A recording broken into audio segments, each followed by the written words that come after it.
गत 5 वर्ष भितर ओडिशा पाई केंद्र मंत्री अश्विनी वैष्णव रही अनेक अवदान। रेलबाई क्षेत्र में 2 थर लेखाए 10,000 कोटी लेखाए अनुदान मिली। 2023-24 रेल बजेट रे ओडिशा को मिली रेकर्ड परिमाण 10,536 कोटी टंकार अनुदान। से भली पुरी, भुवनेश्वर, कटक एवं अन्य रेल स्टेशन जारी रही विकासमूलक कार्य। पुरी एवं भुवनेश्वर हेब विश्वस्तरीय रेल स्टेशन। 303 कोटी टंका व्यय कटक रेल स्टेशन उन्नतिमूलक एवं सौंदर्यकरण काम चली। बालेश्वर रेलवे स्टेशन पर मंजूर होईछि 197 कोटी। रेल मंत्री अश्विनी वैष्णव समय ओडिशारू गढ़ी Vande Bharat express.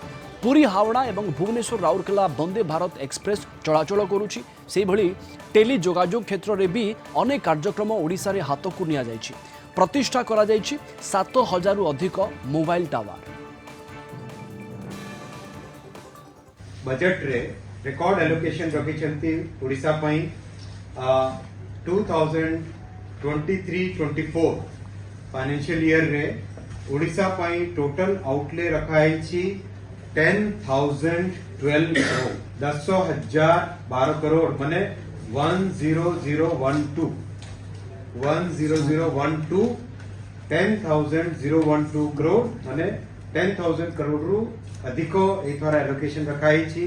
Last year allocation पाखापाखि 10,000 थिला, 10,000 रु टिके शॉर्टेज थिला, जहां 9,900 समथिंग थिला। बहुत भलो प्रोग्रेस हैला मध्य।